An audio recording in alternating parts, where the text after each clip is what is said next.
प्रेत आत्माओं का डर। हमें अक्सर नेगेटिव चीजों पर भी बिलीव करना चाहिए।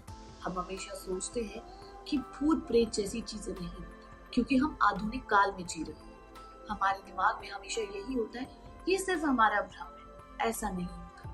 लेकिन क्या आप जानते हैं, सच में भूत प्रेत आत्माएं होती हैं। जहाँ पॉजिटिव एनर्जी है वहां नेगेटिव एनर्जी भी है। और एक ऐसा पहाड़ जिसको श्रापित कहा जाता है, जब कोई वहां जाता है वहां से लौट कर नहीं आता। आज एक ऐसी ही कहानी लेकर आए हैं हम आपके सामने जो सच्ची घटना पर आधारित है। स्वागत है आपका हमारे चैनल नेक्स्ट 9 न्यूज में। पर फिर से मैं आपके साथ साथिका कौर। आज इस खास रिपोर्ट में बताने वाली हूँ उन दोस्तों की कहानी जिन दोस्तों ने कभी सोचा भी नहीं था कि उनके साथ ऐसा होगा। लेकिन आखिर वो औरत और वो 3 आदमी पहाड़ में ऐसा क्या कर रहे थे जिसकी वजह से इतना भयानक हादसा हुआ। तो देखिए हमारी खास रिपोर्ट। ये कहानी उन 4 दोस्तों की है जिसके साथ कुछ ऐसी घटना घटी जिसे उनका पूरा जीवन ही बदल गया। आइए जानते हैं कुछ ऐसा क्या हुआ।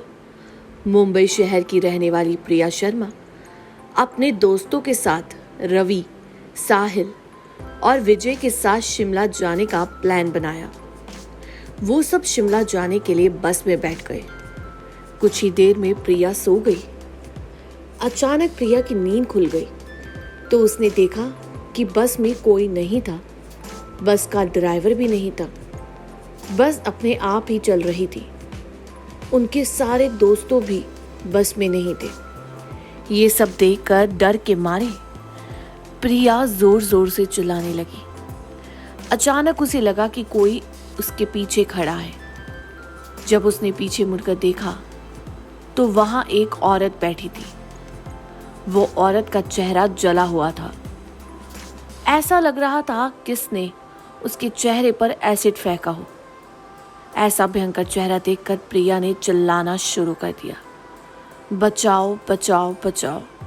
और अचानक प्रिया की नींद उड़ गई। वो एकदम डरी हुई और पसीने से भरी हुई भीगी हुई थी। पास में बैठे हुए विजय ने पानी की बोतल दी और बोला, शायद तुमने कोई सपना देखा है। थोड़ी ही देर में सब शिमला पहुंच गए और एक होटल पर रात बिताने के लिए गए। दूसरे दिन वो सब साथ में मिलकर होटल के पास वाले पहाड़ पे घूमने जाने के लिए निकल गए। करीबन आधे घंटे में वो सब पहाड़ की सबसे ऊंची शिखर पर पहुंच गए। वहीं से नीचे देखने पर घने लीलेछम पेड़ पौधे काफी सुंदर दिख रहे थे। अचानक साहिल चौंक गया और बोला, नीचे देखो कोई खड़ा है, लगता है कोई औरत है। विजय और रवि भी देखने लगे लेकिन उन्हें कोई दिखा नहीं और बोले, तू पागल हो गया है, क्या उस घने जंगल में कोई औरत कैसे आ सकती है, वो भी अकेले। तुम्हें शायद कोई भ्रम हुआ होगा। इसके बाद सब खुली जगह पर चले गए। रात होने वाली थी इसलिए उन्होंने पहाड़ पर ही रुकने का निर्णय ले लिया। इसलिए उन सब ने वहां पर ही तंबू लगाया और खाने पीने के लिए सामान बाहर निकाला।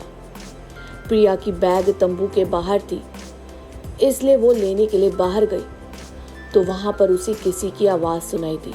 प्रिया ने उस आवाज की ओर अपनी नजर घुमाई तो उन्होंने सामने से कोई 3 आदमी आते हुए देखे।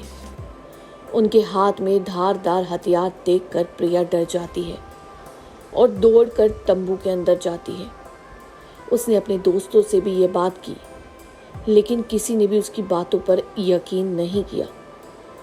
प्रिया चिल्लाकर बोली, आप सब पागल हो गए हो क्या? कोई भी मेरी बातों पर भरोसा नहीं कर रहा। चलिए मेरे साथ बाहर, मैं आपको दिखाती हूँ। वो सभी बाहर आके शिखर की टॉर्च से नीचे देखने लगे। उतने में ही उन सभी को लगता है कि कोई 3 लोग उनकी ओर बढ़ रहे हैं। ये सब देखकर वो सभी डर जाते हैं और तुरंत ही अपना अपना सामान समेटने लगते हैं और बड़े से पत्थर के पीछे जाके छुप जाते हैं। थोड़ी देर में वो सब ऊपर आते हैं। प्रिया देख रही है कि उनके हाथ और पैर, सिर आम आदमी जैसे बिल्कुल नहीं थे।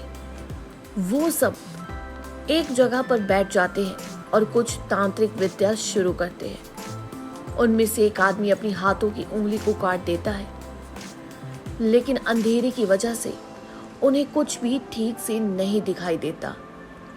अचानक उन चारों ने देखा कि एक औरत उन आदमियों के बीच में आके लेट जाती है।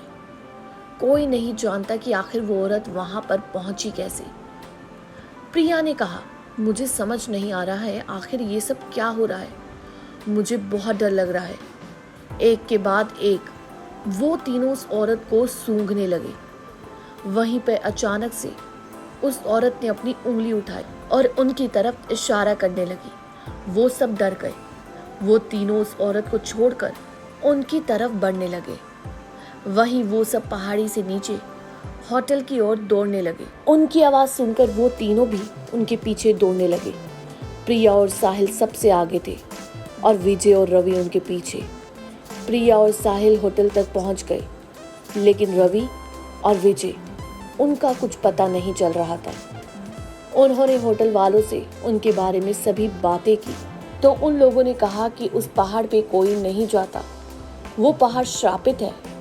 जो भी वहां जाता है वो कभी वापस नहीं आता। आपकी किस्मत अच्छी थी जो आप जिंदा वापस आ गए। लेकिन उनके दोस्त रवि और विजय कभी भी वापस लौट कर नहीं आए। उन्होंने उन्हें ढूंढने की बहुत कोशिश की, पुलिस कंप्लेंट्स भी करवाई, लेकिन कोई फर्क नहीं पड़ा। वो दोनों कभी लौट कर नहीं आए। वहीं प्रिया को अक्सर उन दोनों के सपने आते थे कि वो दोनों जंगल में कहीं फंसे हुए हैं। वही सपने साहिल को भी आने लगे थे कि उनके दोस्तों को किन्हीं लोगों ने बांध के रखा हुआ है और वो तीन आदमी वही थे जो उस औरत को सूंघ रहे थे। साहिल और प्रिया को अब कुछ भी समझ नहीं आ रहा था।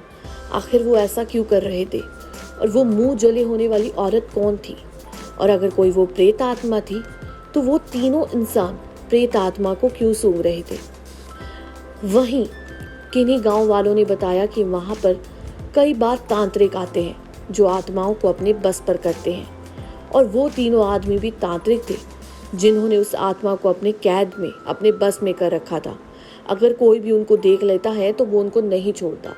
अब प्रिया और साहिल किसी पीर बाबा के पास गए और उन्होंने कहा कि तुमने उनको देख लिया है जादू टोना करते हुए और तुम वहां से बच निकले हो, इसलिए वो तुम्हारे भी पीछे पड़े हैं। वहीं उन्होंने कुछ उपाय बताए जिससे अब साहिल और प्रिया ठीक है और उनको वैसे सपने भी नहीं आते, लेकिन उनके दोस्त आज भी लौट कर वापस नहीं आए। कहते हैं वहां से कोई लौट कर नहीं आता, इसलिए वहां के लोग तो शिमला की इस पहाड़ी में जाते ही नहीं। लेकिन वो चार दोस्त चले गए जिनमें से दो वापस ही नहीं आए। वहीं आपको बता दें कि दो और चले जाते क्योंकि उन्होंने भी वो दृश्य देख लिया था जो दृश्य वो लोग किसी को नहीं दिखाते थे। आखिर वो कौन थे? शायद जादू टोना करने वाले जो आत्माओं को अपनी बस पर करते थे। जानकारी अच्छी लगी हो तो चैनल को सब्सक्राइब करें, बेल आइकन दबाना ना भूलें। धन्यवाद।